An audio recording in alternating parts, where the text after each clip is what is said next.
சரி. நாங்கள் இப்ப மூன்றாம் தவணை பகுதிகளை நாங்கள் பார்த்து கொண்டிருக்கிறோம்.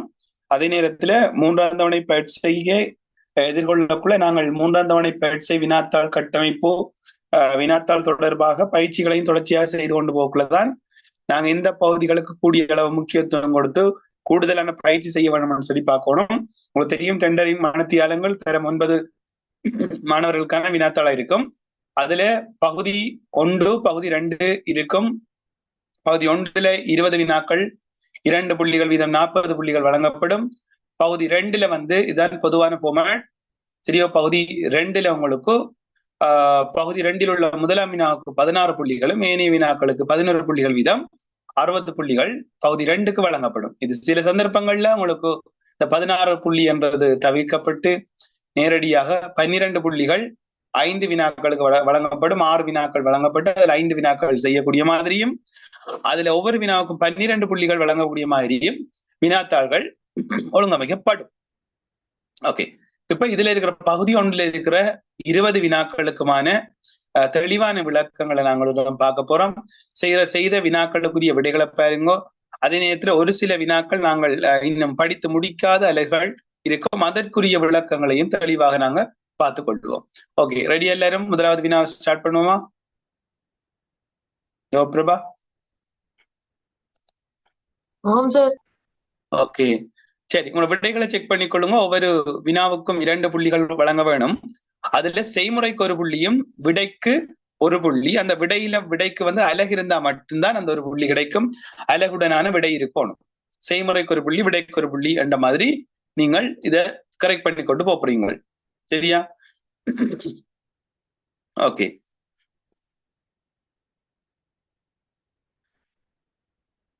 முதலாவது வினா பாருங்க.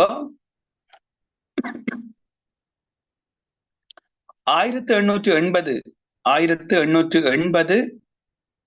எனும் எண்ணை கிட்டிய 100ற்கு மட்டம் தட்டும் போது, அப்ப கிட்டிய 100க்கு மட்டம் தட்ட போறோம்டா 1880 என்ற எண் கிட்டிய 100க்கு மட்டம் தட்ட உள்ள நாங்க கவனத்தில் எடுக்க வேண்டிய இடம் 10கள் என்ற இடத்தை கவனத்துல எடுக்கணும்.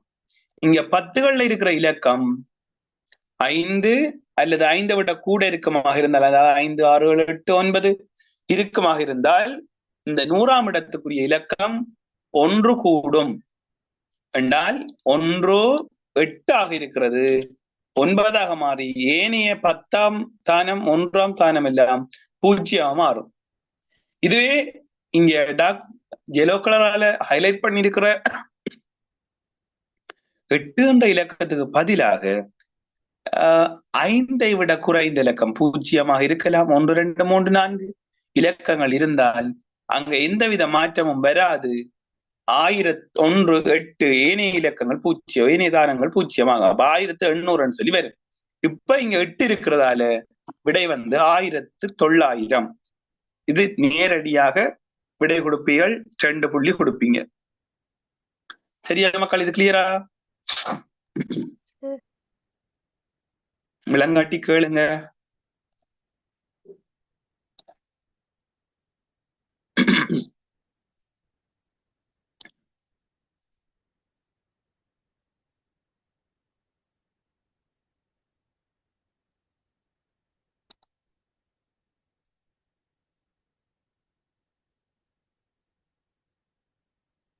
சரியா மக்கள்? இது கிளியரா? அடுத்த கேள்வி பார்ப்போம். இரண்டாவது வினா பாருங்க. இரண்டாவது வினா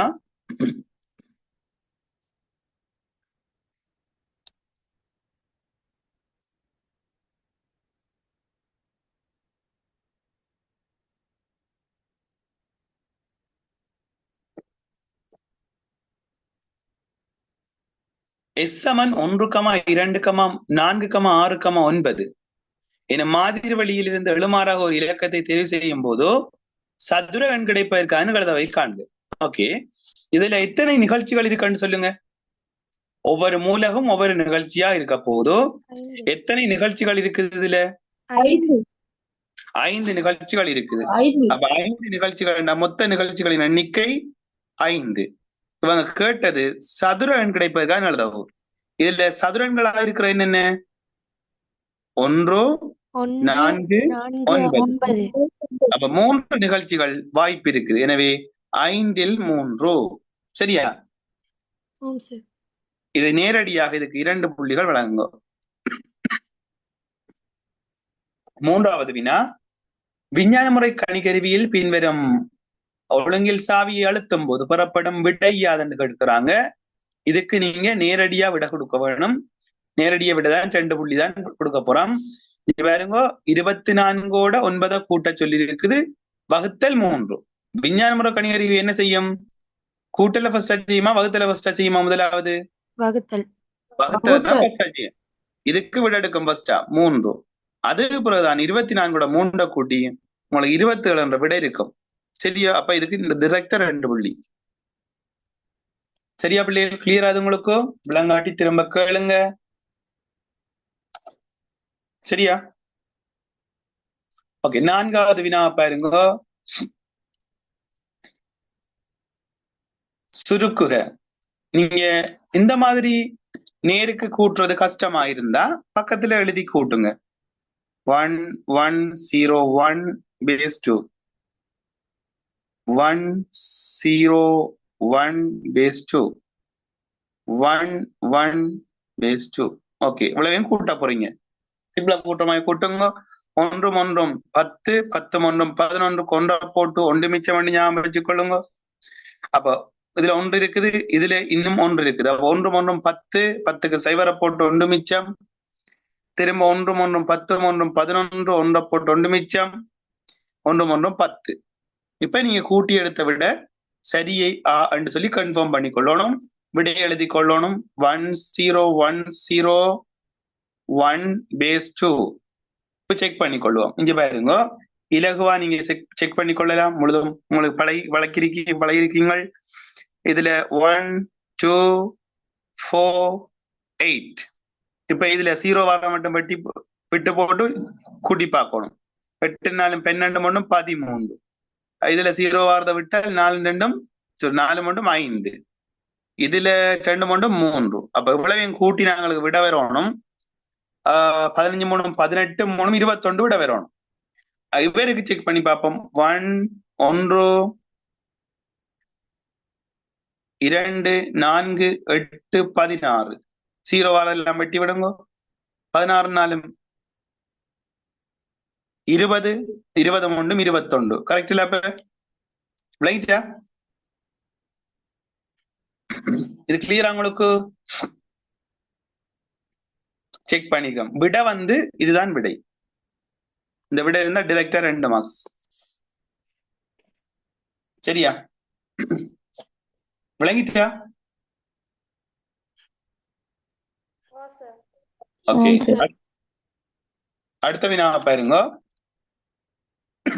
காரணிப்படுத்துக. இது வர்க்கங்களின் வித்தியாசம். இதை பார்த்த உடனே ஞாபகம் வந்துட வேணும். இதுல இருக்கிறதெல்லாம் சதுர எண்கள். அப்ப வர்க்கமா எழுதணும். அப்ப 4ன்றது நாங்க 2இன் வர்க்கம் என்று எழுதலாம். அப்ப 2x முழுவதின் வர்க்கம் என்று போட்டோம் என்றால் 4x வர்க்கம் என்று வரும். 25ன்றது 5இன் வர்க்கம். ஒரு வர்க்கத்திலிருந்து இன்னும் ஒரு வர்க்கத்தை நாங்க கழிக்கக்குள்ள அதுக்கான விரிவு 2x காரணிப்படுத்தப்படுறது. 2xோட 5 கூட்டப்படும்.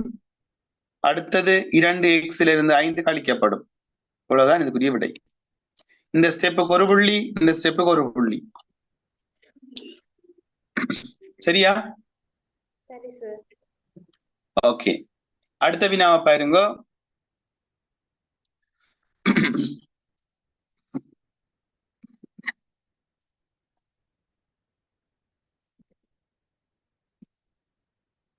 ஆறாவது வினா, டியை எழுவாயா மாற்றட்டாம். இதுல டியை எழுவாயா மாற்ற வேணும். அப்ப டி தனியா வரணும். எல் இருக்குது. இந்த இருக்கிற செட்டோட இவர் கூட்டு போடுறாரு. முன்னுக்குதான் அடையாளம் பாக்குறது. அப்ப 2 பக்கமும் வேற நாங்க கழிப்போம். ஏ சக பிராக்கெட்டுக்குள்ள என் சயோண்டோ டி கழித்தலே. அப்ப இந்த நேர் ஏயும் மறை ஏயும் சேர்ந்து பூஜ்ஜியமாக எல் மைனஸ் ஏ சமன் n minus one bracket close D. கேட்டது டி தான் எழுவாய மாட்ட சொல்லி. இப்ப இந்த டியோட n மைனஸ் ஒன் பெருக்கப்படுது. அப்ப ரெண்டு பக்கமும் n மைனஸ் ஒன் என்ற கோவையால வகுப்போம். வகுத்த மண்டலங்களுக்கு விட வரப்போகுது. வெட்டுப்பட டி சமன் எல் மைனஸ் ஏ கீழ் n மைனஸ் ஒன். விளங்கிட்டா? கோவைகள் அவரைக்குள்ள பிராக்கெட்டுகளை போட்டுக் கொள்ளலாம். சரியா பிள்ளை? இது கிளியரா? இறுதி விடைக்கு ஒரு புள்ளி. இந்த படிமுறைகள் ஏதாவது ஒரு படிமுறை காணப்படுமாக இருந்தால் அதுக்கு ஒரு புள்ளி கொடுங்க. இறுதி விடைக்கு ஒரு புள்ளி. சொன்னது விளங்கிச்சா? ஓகே, அடுத்த வினாவை பாருங்க. 7வது வினா. இத வாசிங்க பாப்போம். எவ்வளவுன்னு சொல்லிடுறோம். வாசிங்க யாராவது ஒரு ஆள்.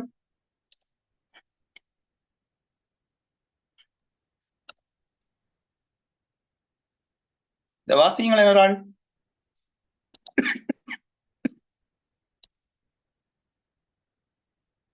வாசிங்க. 30 லட்சம்.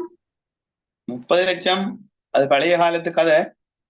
மில்லியன் பில்லியன் சொல்லி வாசிங்க, அல்லது சரியான முறையில வாசிங்க, நியம முறையில வாசிங்க.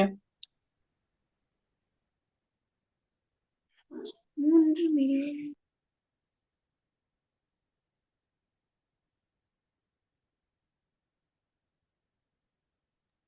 3 பில்லியன்.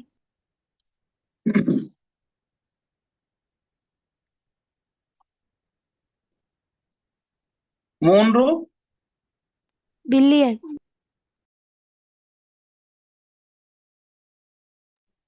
பில்லியன்.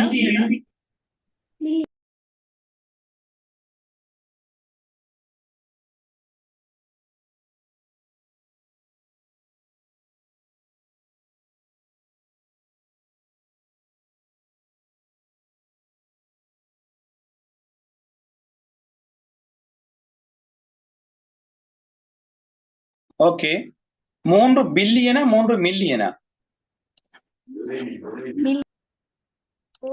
3 மில்லியன். சரியா? 3 மில்லியன். ஓகே, ரூபா 3 மில்லியன் பெறுமதியுடைய காணி ஒன்று தரகர் மூலம் 3 மில்லியன் 500,000 விற்பனை செய்யப்படுகின்றது. இதற்கான தரகு பணமாக 175,000 காணி உரிமையாளரால் வழங்கப்படுகின்றது. என தரகு சதவீதத்தை காண்க. இதுல உங்களுக்கு குழப்பம் வந்திருக்கலாம். 3 மில்லியனை போடுறதா அல்லது 3 மில்லியன் 500,000 போடுறதா சதவீதம் பார்க்கக்குள்ள. ஓகே, எதை போடணும்?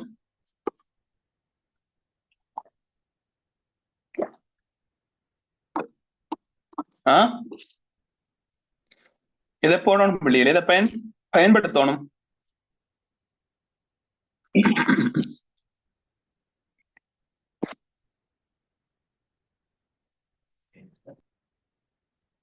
சொல்லுங்களேன். பயன்படுத்தணும்.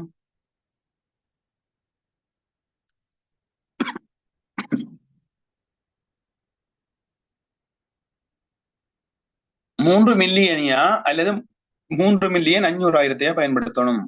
3 மில்லியன் 500,000. Okay, good. 3 மில்லியன் 500,000 தான் பயன்படுத்தணும். ஏனென்று சொன்னால் விற்ற விலையில் தான் தரகு கொடுக்கிறது. சரியா?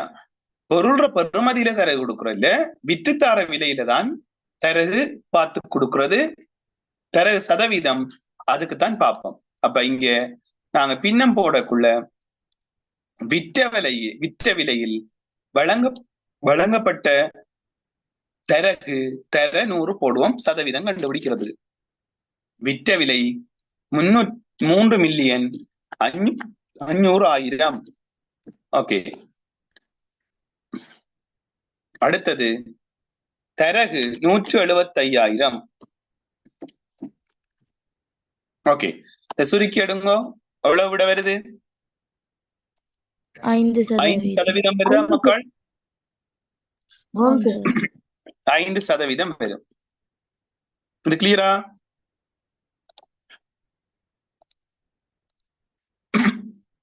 ஓகே, அடுத்தது சுருக்க சொல்லி இருக்கிறாங்க. சுட்டி தொடர்பாக இருக்கிறது.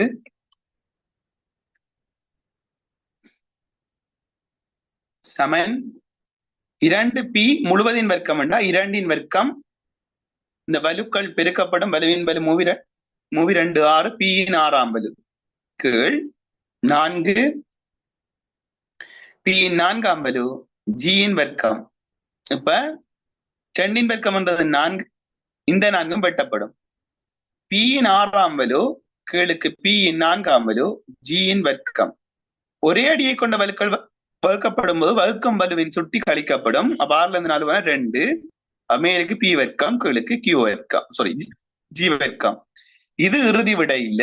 இது என்ன செய்யணும்டா, p இன் கீழ் g முழுவதின் வர்க்கம் என்று கொடுக்க வேண்டும். இது விளங்கிட்டா? நீங்கள் இந்த விட கொடுத்திருந்தாலும் பரவாயில்லை, இது இறுதியா கொடுத்திருந்தாலும் பரவாயில்ல, இதுக்கு ஒரு புள்ளி கொடுங்க. இது நல்ல சுருக்கப்பட்ட விடதான் இது. சரியா? இந்த செய்முறைகள்ல ஏதோ ஒரு படிமுறை இருந்தால் அதுக்கு ஒரு புள்ளி கொடுங்க.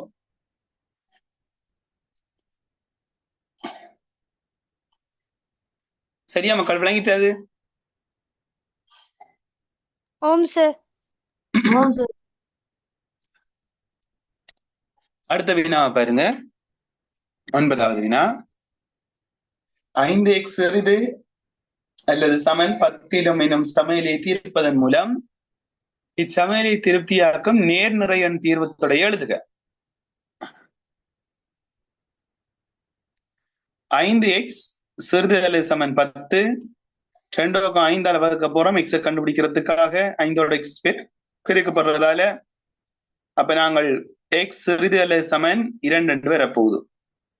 கேட்டு இருக்கிற கேள்வி நேர் நிறைவன் தீர்வத்தோட எக்ஸுக்கு 2 சமன் 2 விட சிறிதாயும் வரும். அப்ப 2 1, வேற நேர் நிறைவன் வராது. சரியா? அப்ப இப்படி தீர்த்தெடுத்ததுக்கு ஒரு புள்ளி, விடைக்கு ஒரு புள்ளி. சரியா?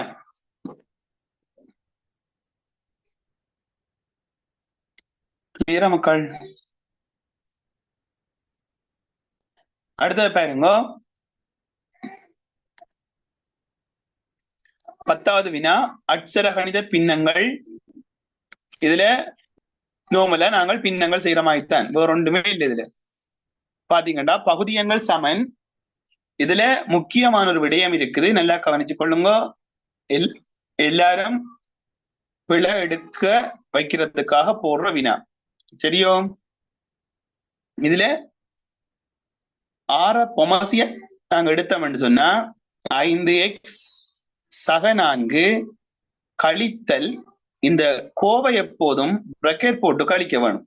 இதுதான் முக்கியமான இடம். கோவை கழிக்கப்படும் போது அடைப்பிட்டு கழிக்க வேணும்.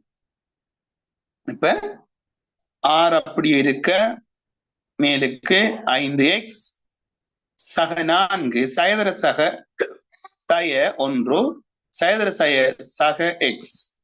பாருங்க, நீங்க சும்மா கழிச்சிருந்தீங்கன்னு சொன்னால் விட வேறையா வந்திருக்கும். அப்ப 5x x 6x சக சய 1 சக 4, அப்ப சக 3 வரப்போகுது. இதுல நீங்க என்ன சுருக்கலாம், 3 பொதுவா எடுக்கலாம். எடுத்தீங்கன்னா 2x சக 1 பிராக்கெட் க்ளோஸ், இங்க 6 வரப்போகுது. இது விளங்கிட்டா?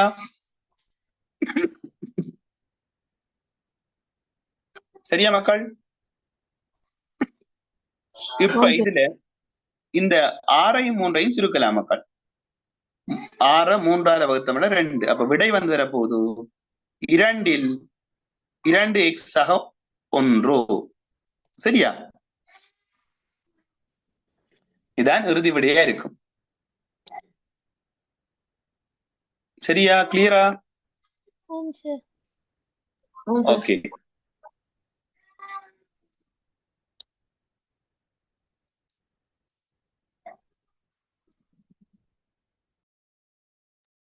கொஞ்சம் வெயிட் பண்ணுங்க.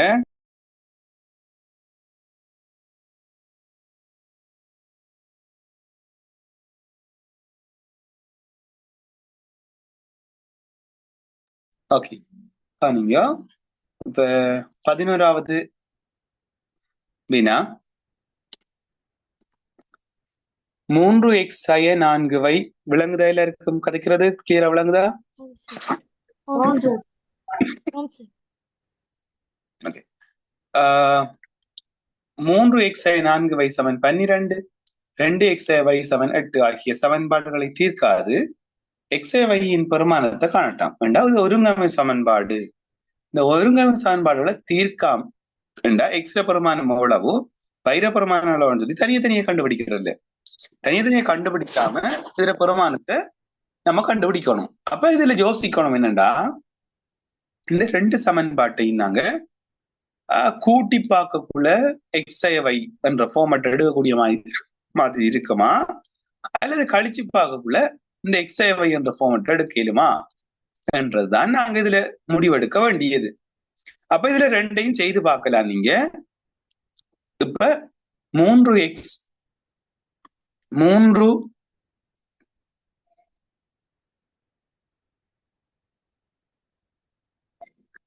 4y சமன் 12, அடுத்தது 2x சயவை சமன் 8. இப்ப பாருங்க மக்கள், இப்ப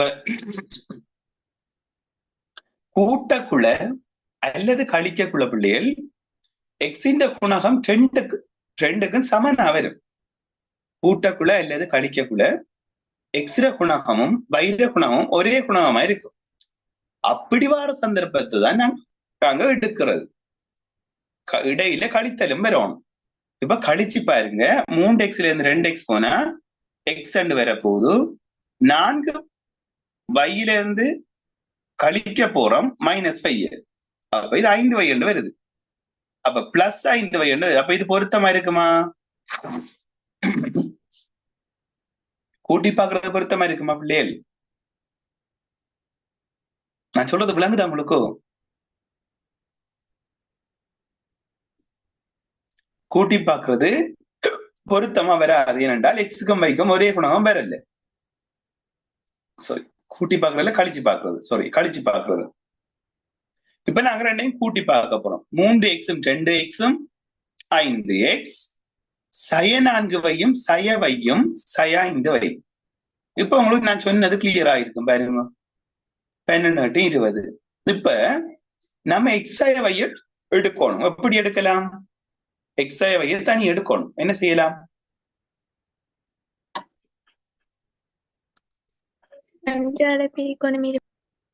ஓகே, அதாவது 5 பொதுக்காரணி எடுத்தோம்டா x சய y என்று வரும். என்ன? சமன் 20. இப்ப ரெண்டு பக்கம் 5ஆல வகுத்தம் என்று சொன்னா என்ன விட வரும்?